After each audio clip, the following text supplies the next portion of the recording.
Hello and welcome to our market alert video for today, which is May 26, 2023. I am Ken Moraif and I'm founder and CEO of Retirement Planners of America. And before I get going into the video, I think you'll probably have already noticed that this is not my office and that I'm not wearing my shirt and tie. So there's a story behind that. I'm actually on vacation, but I always produce these market alert videos regardless of where I am. So normally I will wear my shirt and tie for these, but they lost my luggage. So I'm here with my tennis shirt on, which is what I was traveling in. And I thought I'd give you a little feel for the vacation atmosphere in the background. And so that's why we're kind of making a change this week. I hope you will forgive me for this.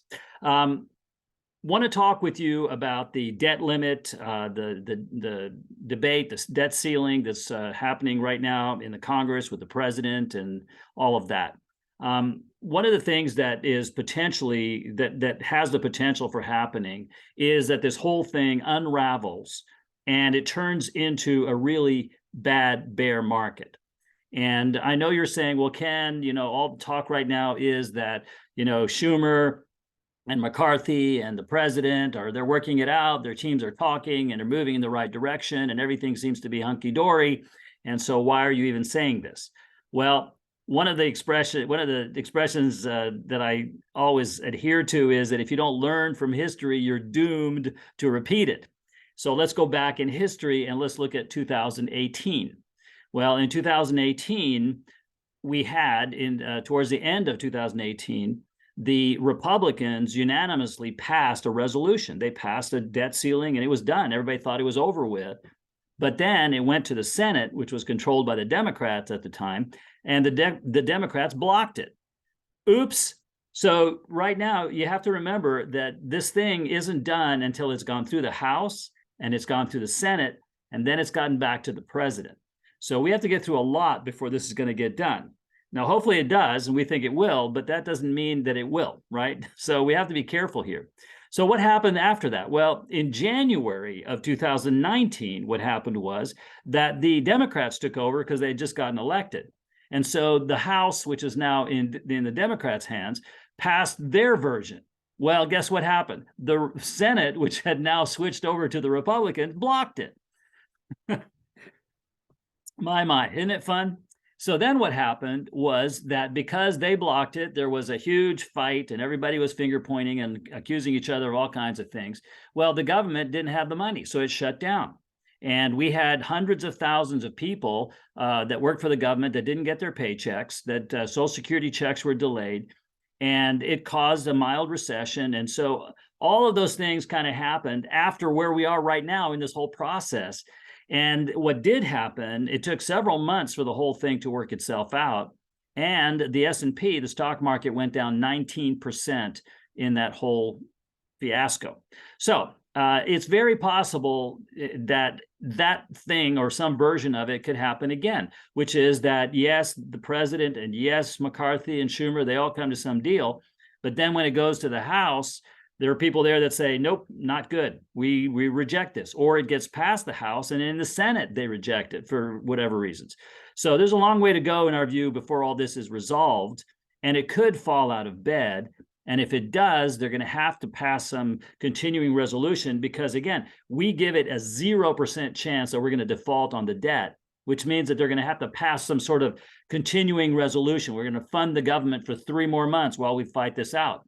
This will not be taken well in our view in the market. So our view is that this would be a time to consider de-risking, not necessarily getting out completely from all stocks, because as I said, our base case is that we think there will be a resolution. And again, after 2018, once it did finally get resolved, the S&P, the stock market, went up significantly after that. And in 2011, we also had a whole thing like this where the debt ceiling became a huge impasse. And the market back in 2011 went down 17% because of that.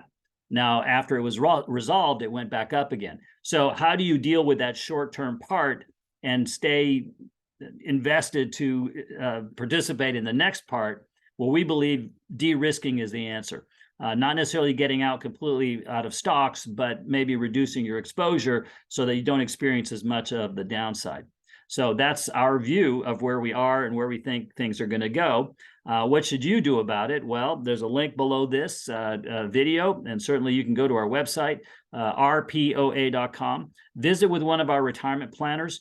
We'll sit down with you. We'll build a retirement plan for you, no charge or obligation. We'll build a retirement cash flow plan for you at no charge or obligation, which helps us to make decisions on when and how to take Social Security. You know, do you have enough money to retire on?